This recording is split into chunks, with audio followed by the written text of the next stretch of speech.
Hi guys, so it's Monday and that means I'm going to talk a little bit about conservatism and conservative values. Okay, so I'm going to talk about kind of an overview of the different political ideas whenever it comes to government money.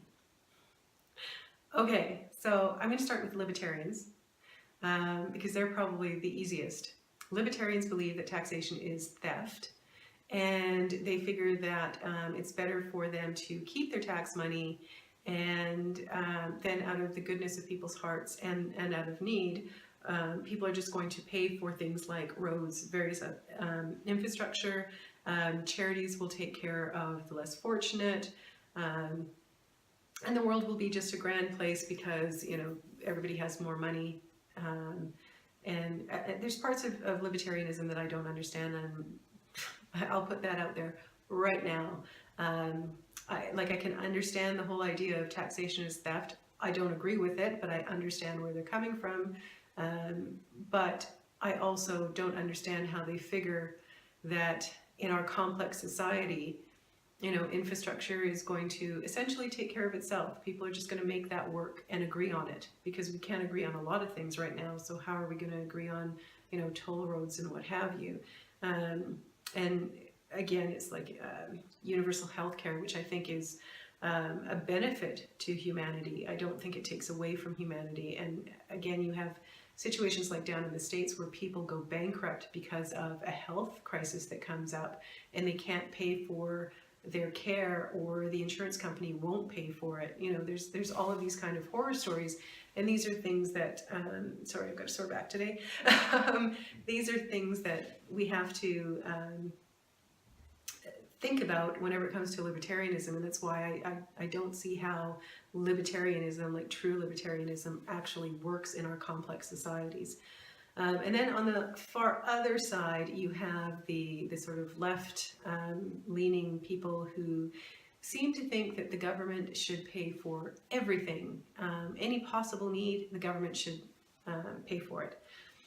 The thing that I find problematic about that is that there seems to be like a disconnect with these people about where the money comes from and how much there actually is. And I know I sound a little condescending whenever I start talking about this, but it feels like I'm talking to my son whenever he was a little kid, and even when he was a teenager, because he seemed to think money grew on trees, and mom was just being mean because I wouldn't give him money for, you know, all the different little things that he wanted today.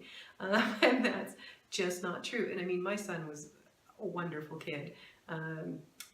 He was good in so many different ways, and he was very, very tight when it came to money. He still is. I'm so proud whenever I say that. It's the Irish Scot in me. We're very proud when our kids wind up being really cheap, and I'm so proud of my son's cheapness, and yet I still get that he's a little too cheap. But anyway, that being said, and I shouldn't let that much information go, but anyway, so yeah, it's this mentality that they have that, you know, there's this unlimited resource, and you know, there's all these honorable, and I'm not saying that these social programs aren't honorable. There's many of them that are, and they would do people a lot of good if we could pay for them, but we can't, because money and the resources that the government is able to collect from the people only goes so far. I know Trudeau acts like it doesn't. That's our Prime Minister, for those of you that don't know about the problems of Canada. But and our Prime Minister is so bad. He seems to think like he is worse than my son ever was. Worse than most kids, I think, have ever been, because he just seems to think that the money goes on forever, and what you don't have today you can just borrow and people will pay for it tomorrow. I don't even think he realizes that people at some point have to pay for it. Like, you just don't keep spending and, you know, not get anything in return. Yeah, but anyway, I'm going on another tangent. The whole idea, though, is that these people don't seem to understand, one, the money is coming out of taxpayers' pockets. So anybody who pays taxes, property taxes, tax on food, on gasoline, on, you know, everything that we pay taxes for, that all goes into this pool. There's only so much in that pool. And out of that pool, we have to pay for all of the different things. We have to pay for infrastructure. We've got to pay for, putting in new technology. We have to pay for our military. We have to pay for social programs. We have to pay for universal health care. We have to pay in some places for daycare and for schooling, and for all of these things all have to come out of that very limited pool of money. And you can't continue to borrow money without paying it back and without some ability to pay it back. And if you borrow too much money, sometimes what happens, many times what happens is you get to a point where you can't pay it back because the interest on those loans is so massive that you can't even pay for your basic needs because you're paying so much in interest. And that is the scary part of having some of these, like the Liberal Party right now in Canada, the Labour Party in the UK, and various other parties like that. I mean, this is what happened in Venezuela. They just kept getting money and kept getting money and paying for these socialist programs, and productivity in the country went down because it was paying people more to stay at home and not work and just collect welfare than to go to work.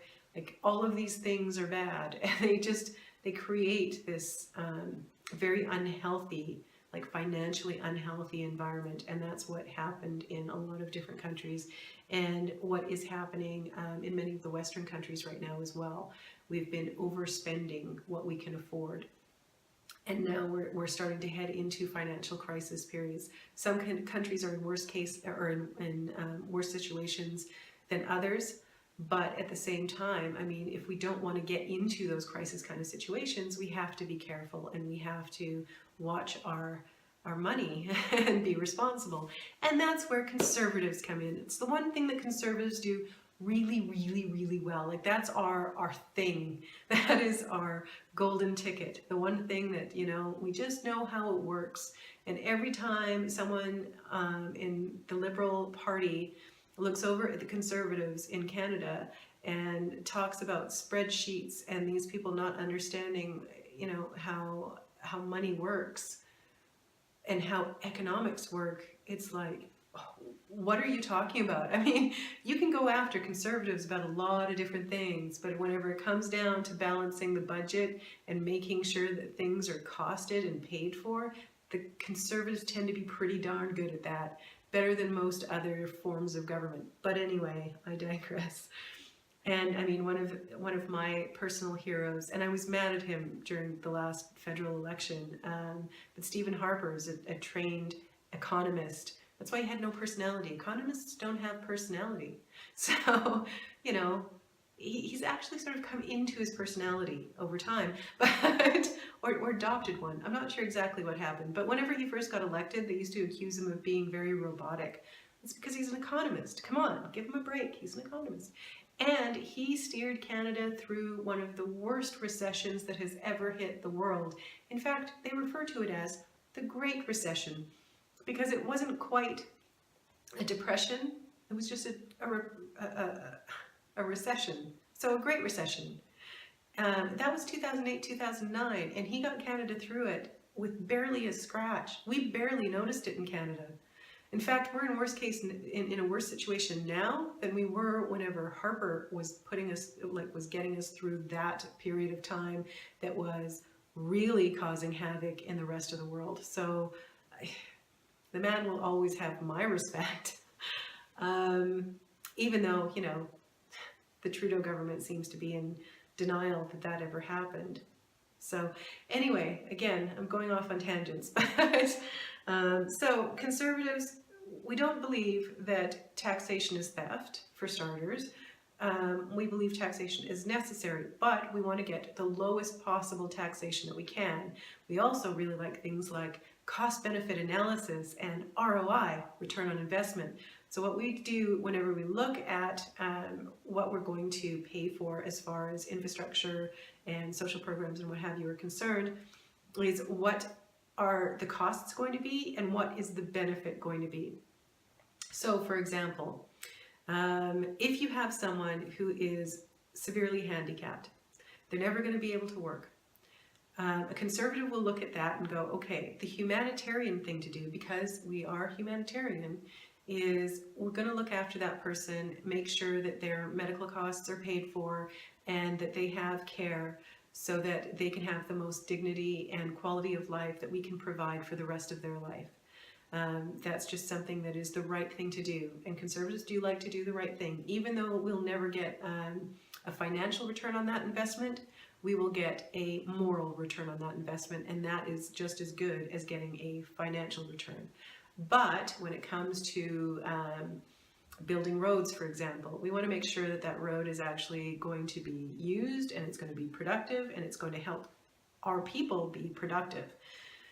So we're not going to build it unless it's going to make sure that things are going more smoothly, so that the wheels of trade can, keep moving in a good way, and it's going to make people more productive, and therefore they're going to be able to work more and pay more, pay their taxes and what have you. Not more taxes, but pay their, fair share. Another good example of that, again, out of Canadian politics, because, that's what I know the best. Because right now it's the worst. Anyway, our military needed new planes, new jets. Our military are phenomenal people that do absolutely amazing things with very, very low budgets. Because when the Conservatives get into power, they keep the budget fairly low. And when the Liberals get into power, they don't want to pay the military, really, so they cut as much as they possibly can.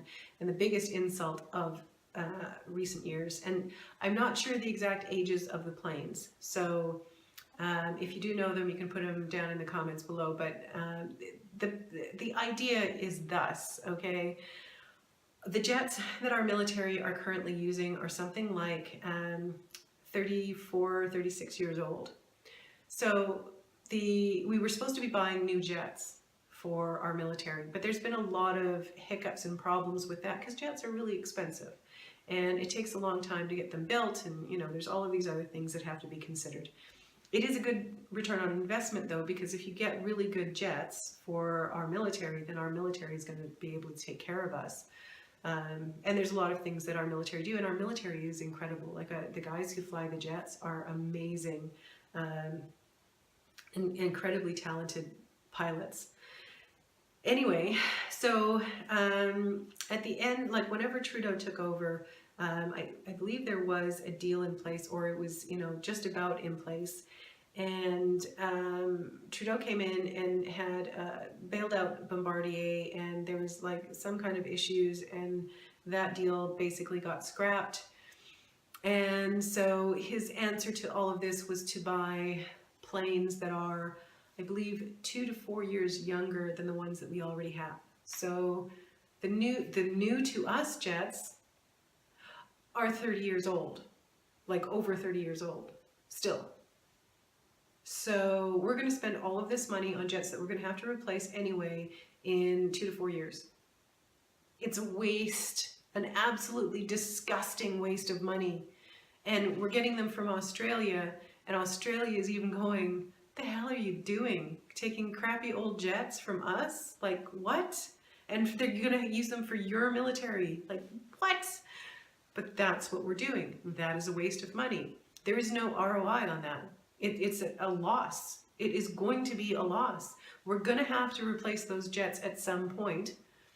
And if we don't, then it means we're going to have to disband the Air Force in Canada, which is absolutely disgusting.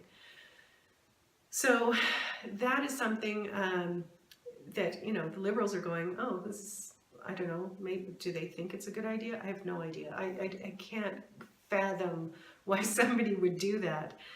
Because the idea is you invest in, like at this point, what I would do as a conservative is I would find the best possible jets. I would find something that might be even a little bit better than what anybody else has. And if we have a Canadian company that can be that innovative and come up with something that's really extraordinary as a jet, I would put the money into that and get our military these kind of incredibly brilliant flying machines so that they can be the absolute best in the world. And guess what? You might get 30 years out of that jet. right? Because we got over 30 out of the last ones, so we might get another 30 years out of it. So cost that out over 30 years compared to the piece of tin that we just bought from Australia and how much that's going to cost over that same potentially 30-year period. And I think you're going to find that getting the best of the best is actually going to cost less over time than the piece of crap jets that we've just bought.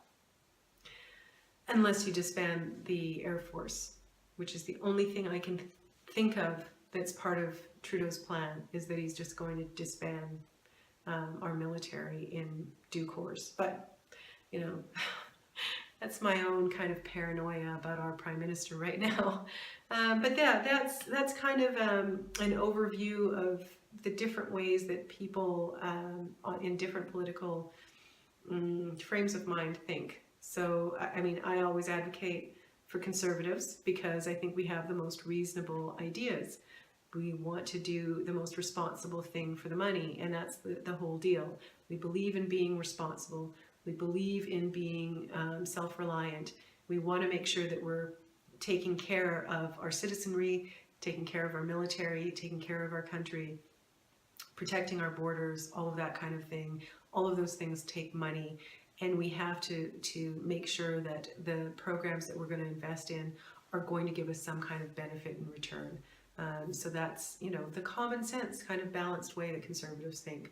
We don't want to hurt anybody. We don't want to take away social programs if we can possibly provide them, but we have to do it within a reasonable budget so that we're not taking tons of money away from people to pay for, you know, all of these different programs. Because many times it's better the money is in the hands of the people so that they can innovate and come up with these great ideas themselves and take care of themselves and each other to the greatest extent that they can. So yeah, that's the overview. I hope you enjoyed it, and thank you for watching. Again, if you like this kind of stuff is going to be on Mondays, and you can like this video, subscribe, and hit the bell so that you don't miss anything. Again, thank you so much for watching. Have a great day, and I will talk to you again soon.